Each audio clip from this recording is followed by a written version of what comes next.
wípé wọ́n sọ̀rọ̀ iron. The Quran made the origin of iron known. Wípé ibo ni iron ti wá, Quran tún dá sí gbogbo ìmọ̀ tó yẹ pé àwọn tí wọ́n fẹ́ ṣe research ó make it easy fún wọn. Al-Quran à ń pè súwà kan ní Suratul Hadid rí pé àwọn Yorùbá ní Ògún ló ṣe irin, irọ́ ni o, kò wà proven. Èyí tó wà proven òun ni ti Ọlọ́run Ọba yìí tó sọ wípé Ọlọ́run Ọba sọ nínú Quran 51 verse 47 Ọlọ́run Ọba sọ wípé sọ́mọ̀ ni irin ti ń jábọ́ láti sky. Bẹ́ẹ̀ ni confam ìyìn sọ̀rọ̀ orí ń bì ó máa yà lẹ́nu tó pé olódò ni ẹ ò kàn kankan. Bẹ́ẹ̀ ló yẹ jẹ́ sọ́mọ̀ ni irin ti ń jábọ́. Àwọn irin ni àwọn substance tó fi ń ṣe irin sọ́mọ̀ ló ti ń jábọ́ wallahi ìwé ìjẹ́nu ó kà náà ni ẹni tó bá ti orí àlọ́ tẹ̀sí bẹ́ẹ̀ wà á rí ń bẹ̀ ó máa yà lẹ́nu ó nọ́mà torí pé òkú fẹ́. Alágúsí mo gbé fún Alágúsí mo gbé. Islam contributed ọ̀rọ̀ tá Alágúsí ẹ̀ sọ̀kan sí ẹ̀ ó fọ́ ní Alágúsí. Islam kò fọ́ ní lọ ẹ̀sì martin start ń darí. Islam contributed to biology and biology. Kùránì ló sọ fún wa báwo ni a ṣe àwa gẹ́gẹ́ báwo la ṣe form. Kùránì ti sọ láti 1400 years kẹba lè mọ̀ pé Kùránì gẹ́gẹ́ ó dá sí science. Sáyẹ́nsì ló gbé gbogbo nǹkan tá à ń lò lẹ́nìí afẹ́ṣà láfíà ni. Kùránì ló sọ bí àtọ̀ ṣe ń di ẹ̀dá táwọn modern scientists àwọn náà ní bẹ́ẹ̀ ni according to their findings it corresponds with modern biological finding. Quran 22 verse 5. Tàbá wọn sọ̀rọ̀ wípé báwo ni ayé ṣe dúró gbogbo àwọn scientists náà sọ wípé ihun tó gbé ayé dúró òun náà ni àpáta tọ́lọ́wọ́n bá rẹ̀ ti sọ kí wọ́n tó sọ. Jẹ́ wá gbé ẹdẹ bẹ́ẹ̀ ibì kan bẹ́ẹ̀ náà Quran tọ́lọ́wọ́n ti sọ wípé òkun àtọ̀sà wọn àwọn méjì kíní kan ló yà wọn láàrin ní sọ́ọ̀tù àmọ́ láyé bukiyad àwọn méjì ò wọnú ara wọn. Sáyẹ́nsì jẹ́jẹ́ confam wípé ìtọ́lọ́wọ́n bá sọ ní 1400 years wípé ibì kan bẹ́ẹ̀ lóòótọ́ tó kun àtọ̀sà ti pàdé tí wọ́n sì pàdé tí wọ́n wọnú ara wọn. Kí wọ́n sọ èyí tó máa yí ẹ gbogbo eléyìí kọjá òye àwọn tí wọ́n bá ṣe Islam máa sọ èyí tó máa yé yín. Ọlọ́run mo ti lọ general àǹfààní darkness in the sea. Quran ló jẹ́ ká mọ̀ wípé nísàlẹ̀ omi odò agbára omi ó dúdú. Sáyẹ́nsì Quran ló kọ́kọ́ prove ẹ̀ káwọn ọ̀nà tó kọ̀ fáwọn mi jẹ́ ìtẹ̀tẹ̀ lọ bí tí mo fẹ́ lọ. Náà ẹ̀jẹ̀ wá lọ general nínú àwọn tó ṣe oògùn tí wọ́n wà recognize láwọn doctor a ní Ibn Sina ó kọ ìwé tí gbogbo ẹni tó bá fẹ́ study medicine lẹ́nìí wọ́n ń lo ìwé yẹn látara gbogbo àwọn tí Ibn Nabawi tà Ànábì Muhammad ibẹ̀ ló fi kó àwọn nǹkan ìjọ tó fi ń jẹ́ oògùn lẹ́nìí tó ń wúlò fún gbogbo ayé. Tàbá sọ pé history nínú àwọn tó gbà ní number 1 history láyé tí wọ́n kọ ìtọ̀ tí wọ́n ṣe father of historiography òun ló ń jẹ́ Ibn Khaldun. Ó study wípé báwo l'Al-Qur'ani ṣe ń sọ̀tàn tí ò takora wọn. Tó bá ń sọ pé father of historiography and sociology ó ń jẹ́ Ibn Khaldun tó sì jẹ́ mùsùlùmí. Ó study pé mo ti sọ̀rọ̀ tán Qur'an lẹ́ẹ̀kan pé kò kí ń takora wọn. Qur'an ní ó sọ̀rọ̀ tí ò ní takora wọn yóò mú déètì wa kò ní takora wọn yóò sọ̀rọ̀ wà lákòó ní takora Ibn Khaldun study ẹ̀ ẹja wa lọ general benefit eléyìí yóò yẹ yín. Alágúsí. Now báwo la ṣe ń sin òkú nílẹ̀ Yorùbá. Akéde ẹjọ ẹ mú ti máìkì àwọn ní tí ẹjọ. ẹ fi ní táìmù sí wa fún sàbùdá pẹ̀lú kan tó ṣe báwo la ṣe ń sin òkú nílẹ̀ Yorùbá. Kò síbì kan nínú Odùfá tí ó sọ fún wa pé báyìí la ṣe ń sin òkú ẹgbẹ ẹwà bò Akéde Odùwà lè fún wa. Islam ló provide wípé nínú ìgbà tó sọ abílà wà kọ́ bílà bọ́ ṣe ń sin òkú Islam ló provide ẹ̀ fún wa tó dẹ̀ ń wúlò fún ilẹ̀ Yorùbá òun náà là ń lò ilẹ̀ Yorùbá lẹ́nìí. Ìlànà tí Islam wá fún ìsìnkú àgbẹ̀ ẹsẹ̀ mẹ́fà àgbẹ̀ òkú sí àgbẹ̀ láàdù bí Islam ṣe ń ṣe ní wọ́n ṣe ń sìnkú ilẹ̀ Yorùbá ó wúlò fún ilẹ̀ Yorùbá náà. Islam prohibit alcohol. Islam nìkan lè sìn tó prohibit alcohol. Gbogbo àwọn olórí pípẹ́ kódà kò sóbi gidi tí ó fẹ́ kọ́ ọmọ ẹ̀ mutí bẹ́ẹ̀ bá ṣe wà Akéde Odùwà ṣẹlẹ̀ fún ọmọ yín lọ́tí.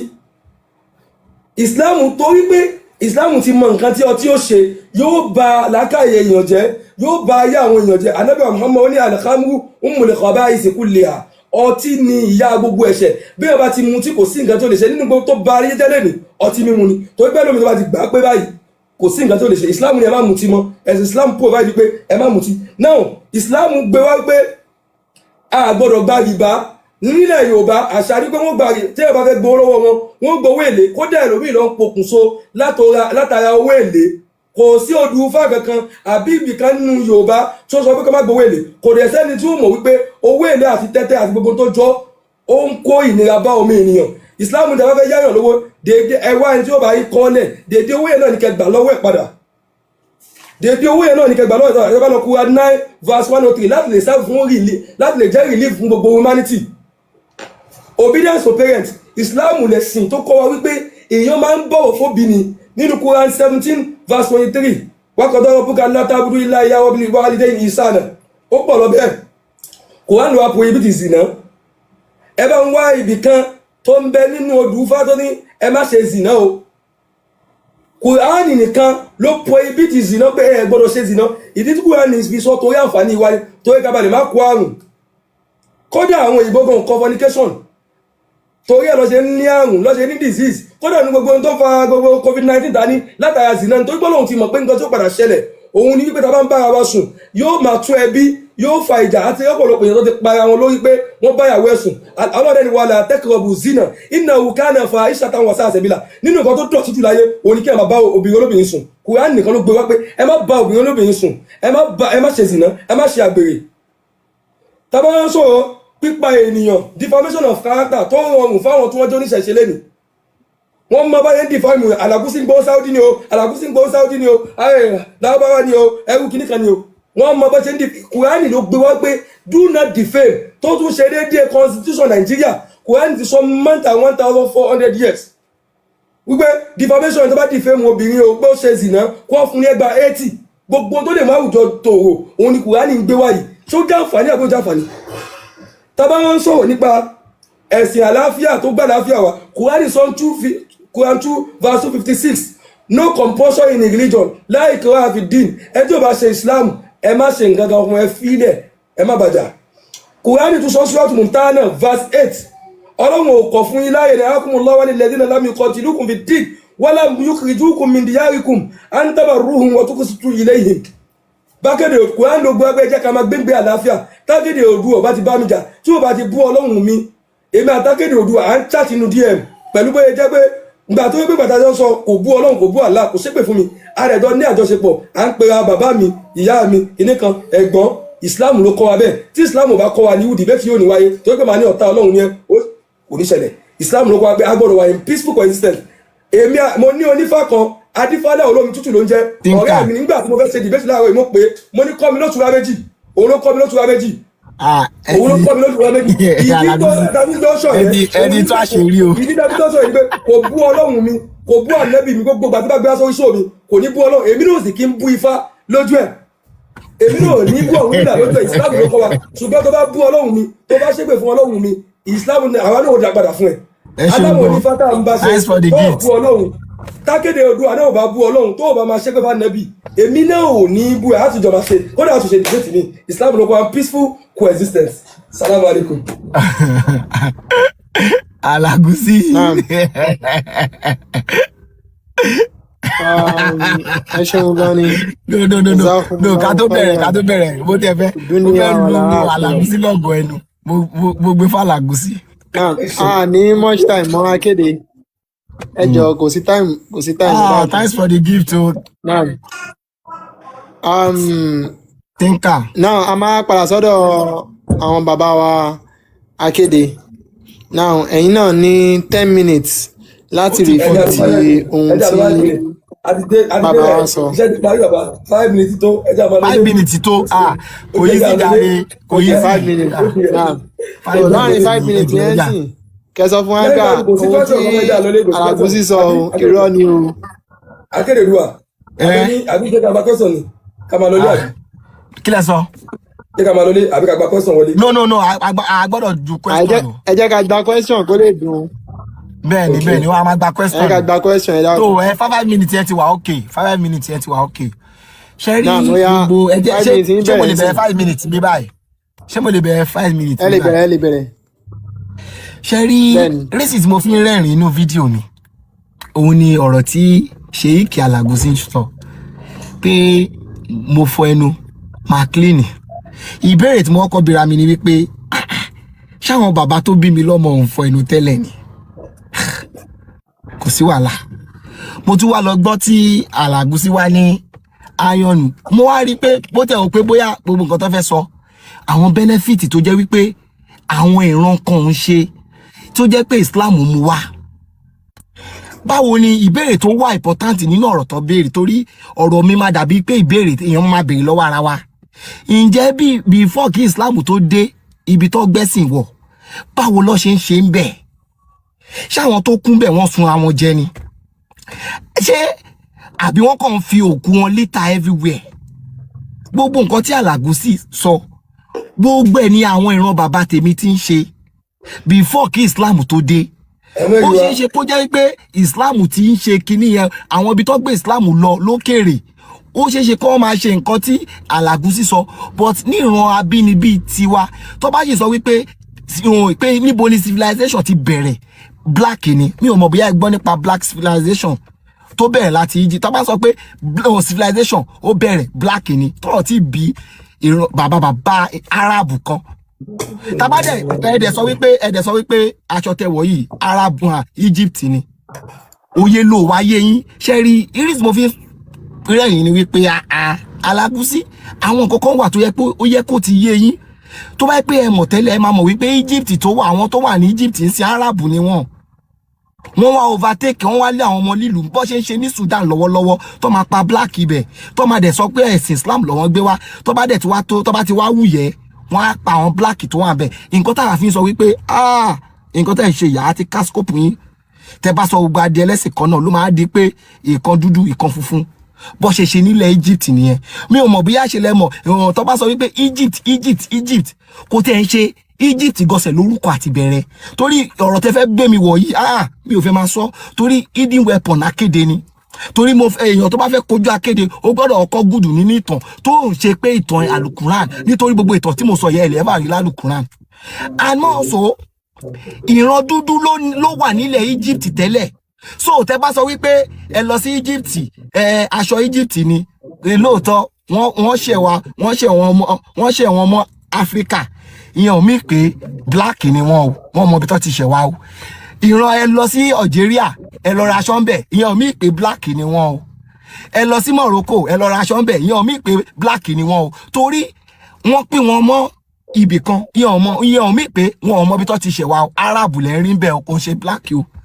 everybody dẹ̀ mọ ibi tó ti ṣẹ̀ wá tẹ́rí èmi fẹ́ lo platform kò ṣe pé bóyá ọ̀rọ̀ tí mo fà sọ mo fẹ́ kàn torí mo ti rí pé èmi ti lock up mind tèmi mo dẹ̀ rí pé ẹ̀yin náà ti lock up mind tiyín so but àwọn òye kan wà èmi máa rọ̀ yín kẹ́ ṣe ìwádìí tó kọjá Al-Quran kẹ́ ṣe ibi tí ẹ̀yin fúnra yín báwo lẹ ṣe dúdú báwo ni dúdú ṣe exist outside kẹ́ think ṣẹ́rí tí wọ́n bá sọ pé tí bá sọ fún mi pé kẹ́ think outside the box mo ṣe include the box mọ́ ṣe ni ẹ gbọ́dọ̀ think without the box torí tí bá sọ fún mi pé ẹ think outside the box box is still included but máa sọ fún yín pé ẹ think without the box òye ẹ̀ ní àwa ní ilẹ̀ Yorùbá ń bì gbogbo nǹkan tí mo sọ fún yín ìṣẹ̀ṣe ilẹ̀ Yorùbá àwọn nǹkan tí bàbá ti wá fún wa tó ṣeé ṣe tó jẹ́ pé àwọn lẹ́fà gbọ́ pé bàbá tèmi ló lọ sí Arabu tó wá lọ kán bàbá ànábì tó wá ṣe kíní kan meanwhile àwa ti yẹn exist before Arabu gangan ṣe rí kẹ́ tó sọ̀rọ̀ ẹ gbọ́dọ̀ ọkàn mọ ibi tí even bẹ́ẹ̀ ṣe wà tí bá béèrè pé níbo ni Abraham ti wá ọmọ olúbo ni Abraham torí Israel àtàrà Abraham ló ti jáde a gbọ́dọ̀ kọ́kọ́ mọ ìtàn bàbá ànábì tó jẹ́ Abraham níbo ló ti ṣẹ̀ wá níbo nìran ẹ̀ tá bá sọ àwọn ìpínlẹ̀ àwọn orílẹ̀ tó ti pẹ́ àwọn ancient city a máa mention àwọn Persians a máa mention Persians àwọn Persians yẹn ló wá di modern day ọ̀hún ló wà ní Iran báyìí àwọn tá bá fẹ́ sọ pé níbo ni Ibrahim ti wá prophet Ibrahim a lè ṣe wọn mọ́ Iraki láàrin Iraq àti Iran àwọn tí mo dẹ̀ ń dárúkọ yìí ìtàn Yorùbá tí ó ti exist before tí wọn mi ò ní sọ jù báyìí lọ.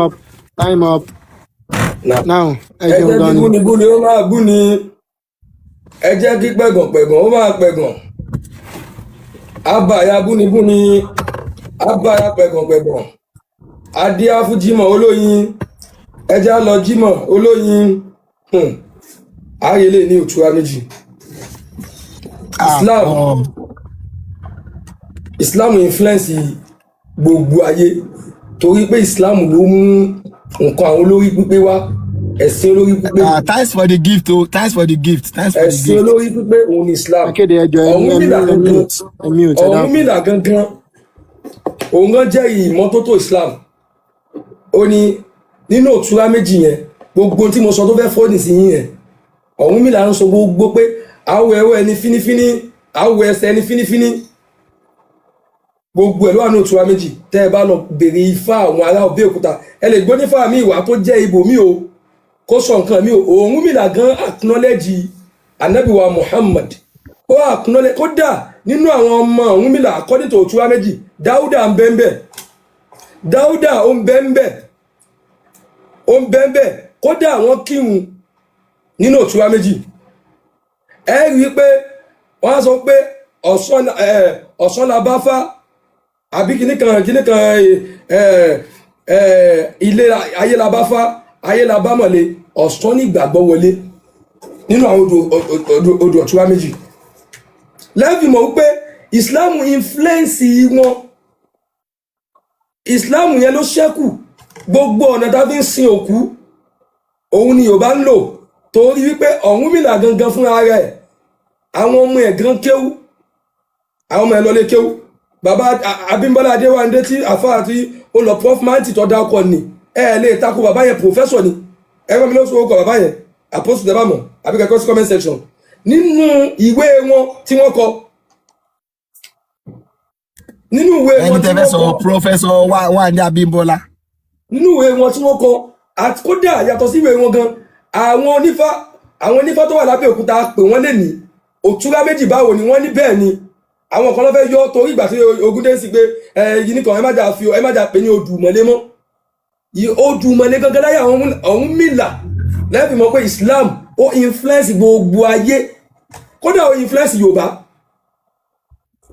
Yorùbá kódà ó tún sọ̀rọ̀ tẹ̀sùbá nínú odù yìí ó sọ̀rọ̀ àlùàlá ìmọ́tótó Wándé Abímbọ́lá ṣeun ó sọ̀rọ̀ ìmọ́tótó ó sọ̀rọ̀ aṣọ funfun táwọn afá ń wọ̀ ó sọ̀rọ̀ láwàní ó sọ̀rọ̀ kódà sọ̀rọ̀ iná àtẹ́ná àwọn àjíkí àwọn àjígẹ̀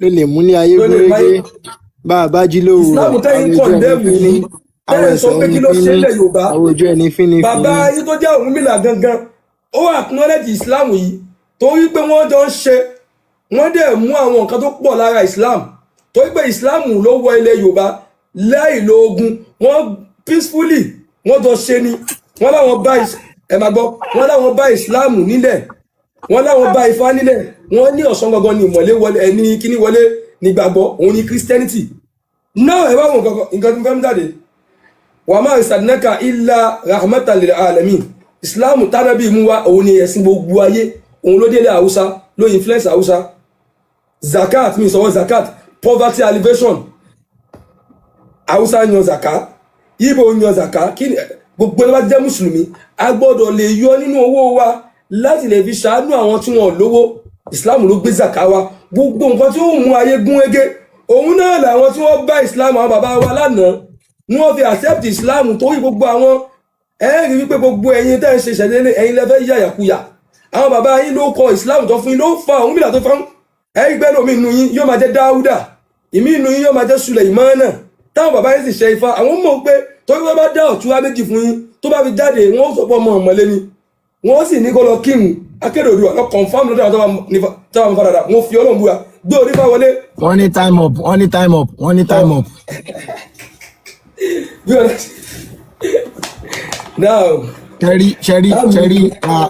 ṣẹ́rí gbogbo ọ̀rọ̀ tẹ́ sọ látàárọ̀ ṣe understand time ma nǹkan tí máa kọ lọ kọ́ tí máa sọ fún àwọn tó ń gbọ́ wa ni pé kọ́kọ́ lọ bèrè ìgbà tí Ọ̀rúnmìlà tó exist ìgbà wo ni Islam náà exist kọ́ wá compare kọ́ contrast kọ́ wò so bí àwọn ọ̀rọ̀ tẹ́ sọ yìí ṣẹ́rí mi ò ní point kọ́kọ́ láti.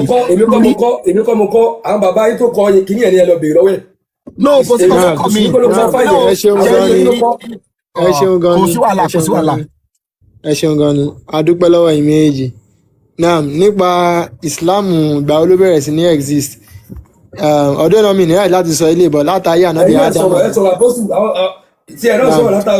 látàrí ànábì Ádámù ni Islam ti bẹ̀rẹ̀ so Islam ò kì í ṣe àjòjì lẹ́nìí. according to ẹ má bínú according to time alukuran tẹ sọ yìí ìtàn according to kò tí ì lè ju 6,000 years ago ìtàn Ọ̀rúnmìlà is more than 40 years ago tó dẹ̀ jẹ́ wípé archaeological evidence wà fún ṣé gbogbo ọ̀rọ̀ tí bá sọ ẹ kàn lọ máa gọ́gọ́ ẹ̀ pé archaeological evidence pé ìran Yorùbá wà nǹkan tó bá ti lè mú pé ìran Yorùbá wà àti bẹ̀rẹ̀ pẹpẹ ni Ọ̀rúnmìlà ti wà you understand àtìgbà tí Yorùbá ti wà ni Ọ̀rúnmìlà ti wà so ẹ ká kò lórí ẹ̀. Ọ̀rúnmìlà tẹ́wá sọ pé ó ti wà láti ìbẹ̀rẹ̀ pẹ̀pẹ̀ yìí. version mi ṣẹlẹ̀ kọ́ Ọ̀rúnmìlà báwọn òun náà ló rẹ́pù ìyá ẹni sùúrù gbogbo ìtàn tẹ́ fẹ́ sọ yẹn mi ò ní fún yín láyè mo ti sọ kò sí nǹkan tó kan Ifá pẹ̀lú mo ti clear ṣe understand and gbogbo ọ̀rọ̀ tẹ́ fẹ́ sọ yìí tí bá sọ fún mi pé kò rí bẹ́ẹ̀ ó máa dàbí pé mo sọ pé mi ò mọ̀ nǹkan mo dẹ̀ ń defend ẹ má jẹ́ ká involve ẹ̀ ṣe understand nǹkan tí à ń sọ tẹ́rí bí ṣe wà yìí mo máa ń like ká lọ by the kíní yeah. ó ti yé mi. ẹ jẹ́ àbẹ̀rẹ̀ question kan máa lọ lé ẹ bèrè question kan lọ́wọ́ ara yín. ẹ mọ̀ ṣẹlẹ̀ mo ti ẹ̀ gbé fún Alágúsí torí kò easy láti wá fèsì akéde kò easy torí gbogbo fídíò yìí mo ti ń ṣe ti pẹ́ pé kéèyàn kan tiẹ̀ sọ pé òun fẹ́ debate but thank God ó ṣẹlẹ̀ but àwọn tó gbọ́ wa wọ́n ti rí one or two things dì mú mi ò lè dictate fún wọn ẹ̀yin náà lè dictate fún wọn but mo mọ̀ wípé nǹkan tó lúkálùkù wá sọ ó ti ṣe àwọn kan láǹfààní nǹkan tó jù nìyẹn kò ń ṣe pé bóyá ṣe ni mo fẹ́ wá convert revert yín àbí ẹ̀yin náà fẹ́ wá convert mi nǹkan tí àbí debate lé lórí nìyẹn nǹkan tí mo fi ń dùn yẹn pé kò yẹ pé bóyá I want to come here to prove that ìlànà Yorùbá is the best àbí kẹ́yìn náà wá so it's now left for everybody to decide she understand so ẹ lè continue Apostle.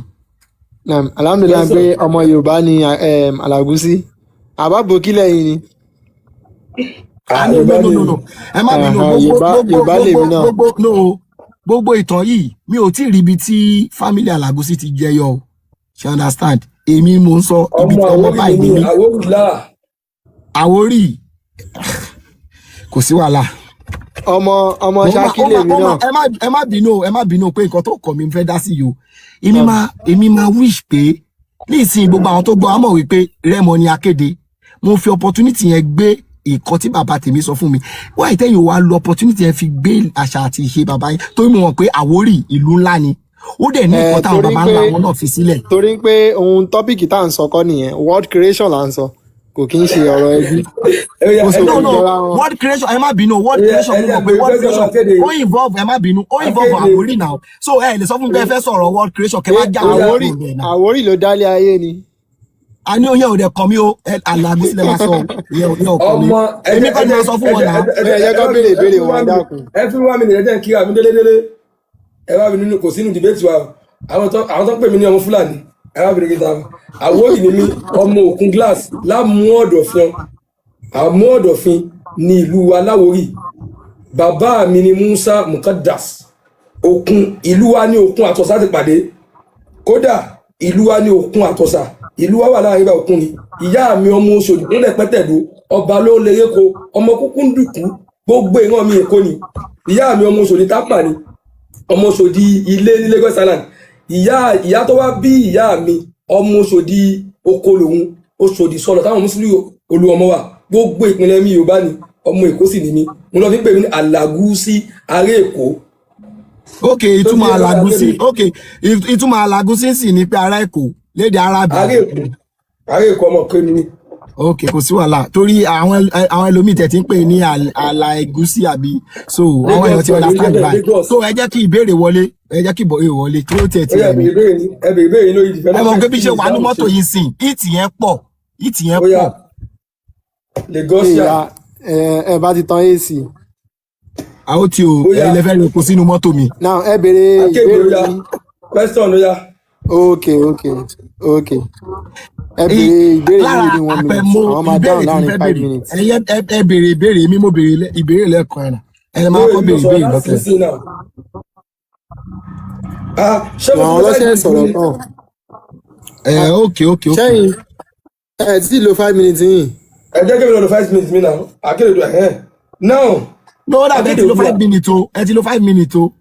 ok 15 minutes. ẹ lẹ sọ̀rọ̀ last o ẹ lẹ sọ̀rọ̀ last o ẹ ti lò ó ṣe ẹ ti lò ó. wọ́n á lo 15 minutes. ẹ ti lò ó tí mo fi ń rẹ́rìn. ẹ ti lò 5 minutes. ok yàrá ti gbọ́ ó yá ìbéèrè. ẹ ti lò 5 minutes. èmi mo stop yín. so kí ni ìbéèrè mi dá lé lórí pé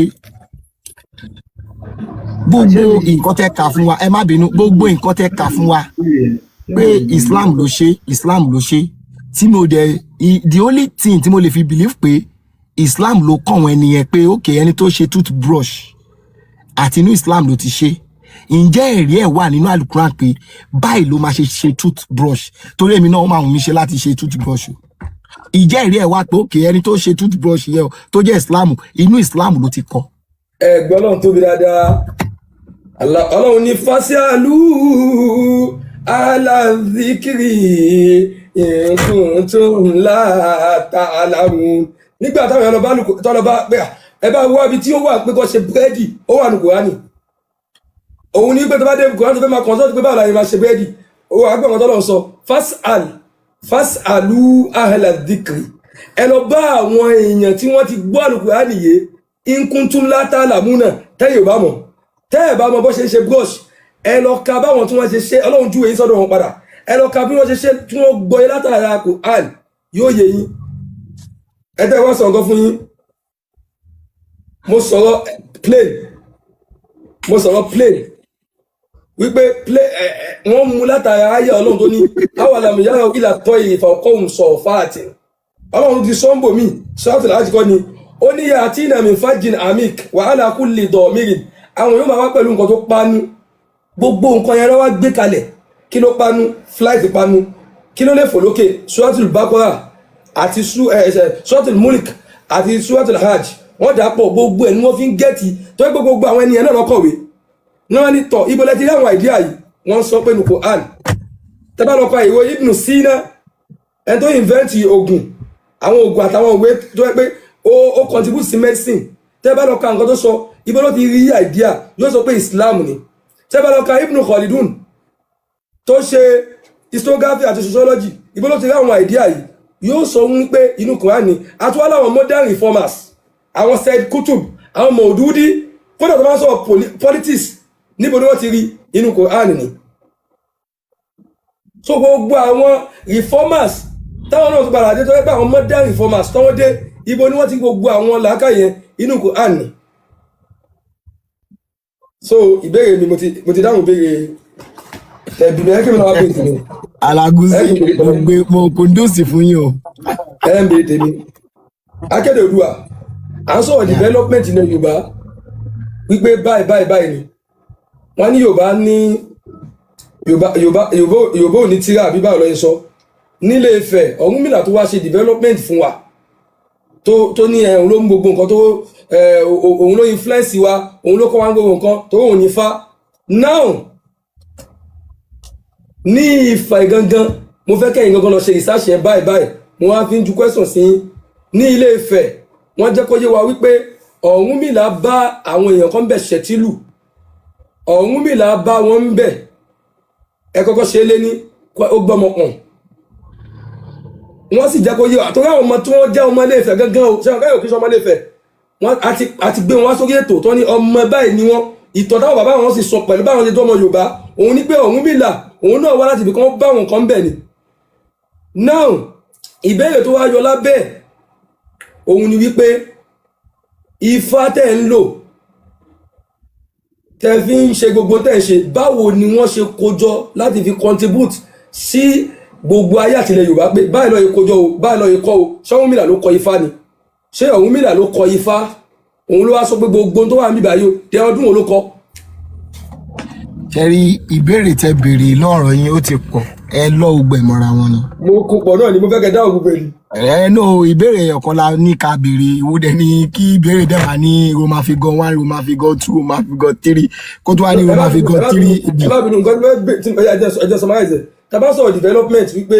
gbogbo ẹ̀ no gbogbo ìkọ́ tẹ béèrè yẹn máa dáhùn ẹ̀ kẹ́lẹ́ bá mọ̀ pé ọ̀rọ̀ tí mo fẹ́ sọ kẹ́lẹ́ bá mọ̀ pé no ọ̀rọ̀ gbogbo ẹ̀ ni máa dáhùn gbogbo ìbéèrè kẹ́lẹ́ bá mọ̀ pé ọ̀rọ̀ tí mo wá sọ ń bì ó ṣọ̀ fún mi ẹ̀rí ẹ̀dẹ̀ wà gbogbo àwọn ọmọ Yorùbá tó wà lórí ètò yìí tó jẹ́ ọmọ òtù ọmọ Yorùbá ọmọ ọkọ wọ́n lè testify sọ̀rọ̀ tí mo sọ ẹ tó bá máa parọ́ ló máa ní ẹlẹ́rìí ohun wà lọ́rùn ṣe understand so ẹ béèrè pé Akérédùà ẹ béèrè pé ẹ ní sùúrù ẹ má bínú pé mo bẹ̀ yín ni n fẹ́ béèrè kankan lọ́wọ́ yín ẹ bá ń fi kún ibo lórísun Yorùbá tabasọ development tó tàn kárí ayé ibo lórísun Yorùbá dental lọ́ba original Ọ̀yọ́ àbí Ifẹ̀.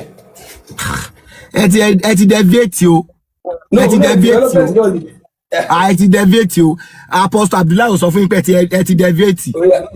ẹ má sọ̀rọ̀ lórí ẹ̀ o ẹ má sọ̀rọ̀ lórí ẹ̀ o ẹ má sọ̀rọ̀ lórí ẹ̀ o ẹ ti deviate o.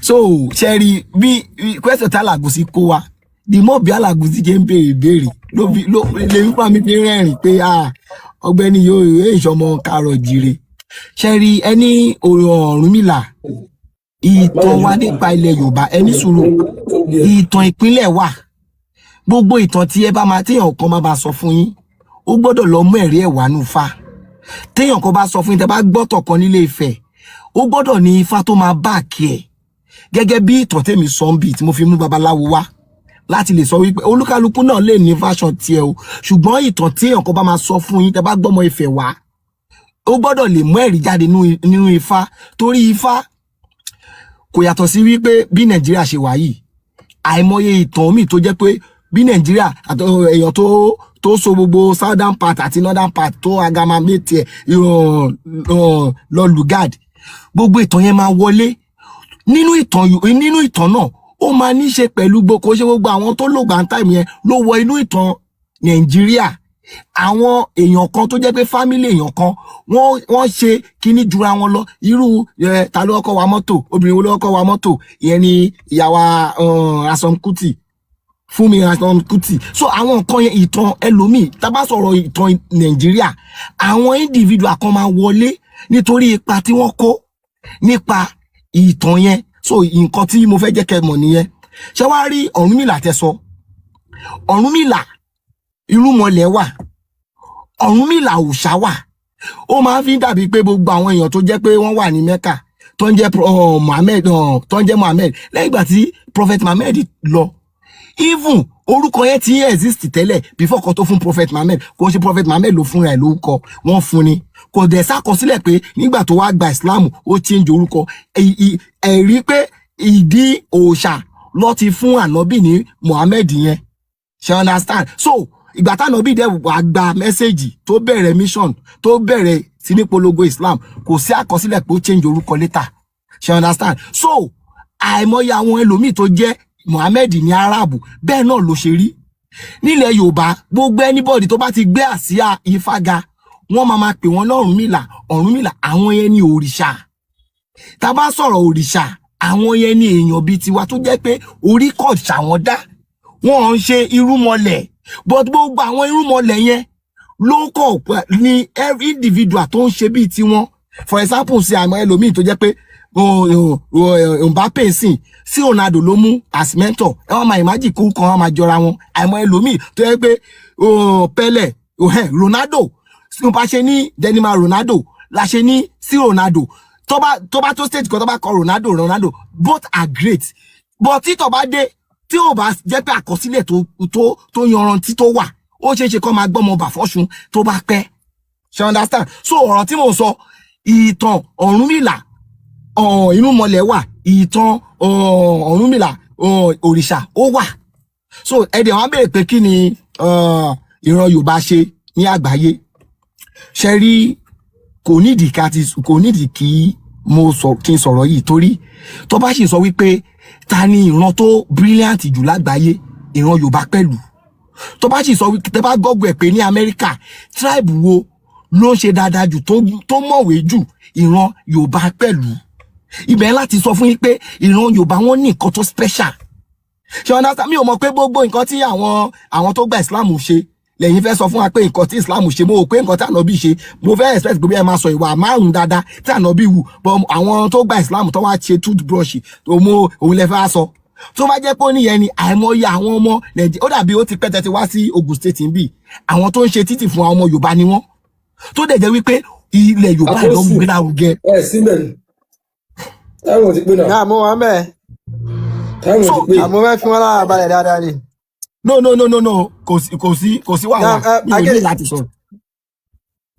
ok èmi ń gbádùn yín ni. so nǹkan tí mo fẹ́ sọ nǹkan tí Ògùn State lẹ́yìn wà ní.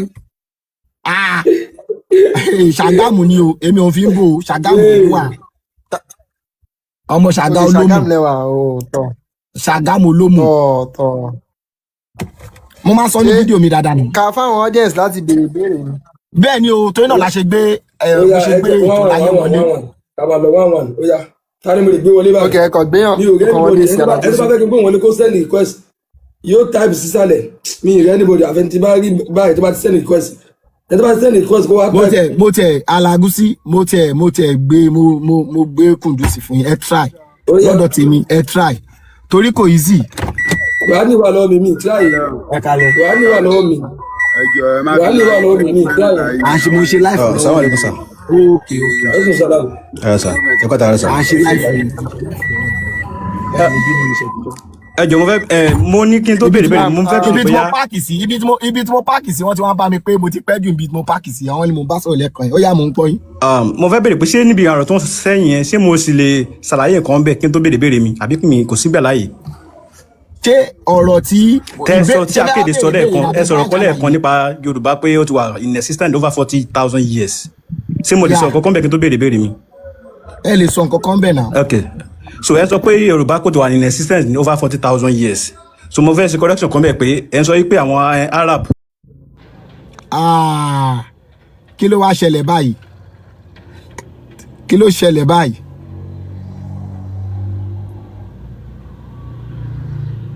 Alágúsí ti drop o. Alágúsí ti drop o.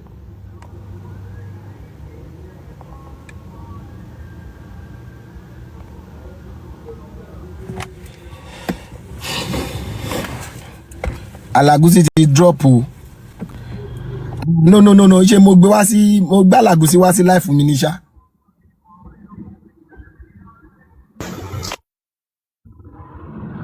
Ẹ kú àtàárọ̀ bàbá mi Akéde Oòduà.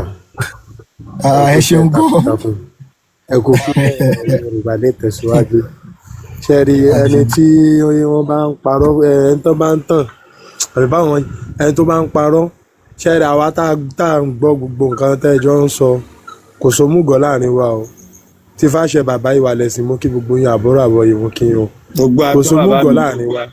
Bàbá wa wà lẹ́sìn ẹjọ́ gbogbo ọ̀rọ̀ tí mo sọ ẹ má bínú kẹ́tó kí ni ṣé ọ̀rọ̀ tí mo sọ ṣé pọ́ìntì wà ń bẹ. Kùdùsì fún yín Mọ́ríámọ̀ fún yín Àbáàsì fún yín Mọ̀mọ́dù fún yín. nǹkan tí Yorùbá ṣe gangan lẹ́yìn sọ ẹ̀yìn wo ibi tó ń mórí lọ kò rí nǹkan tí Mùsùlùmí ṣe nílẹ̀ Yorùbá ó wá sọ pé Yorùbá ló ń ṣe toothpaste.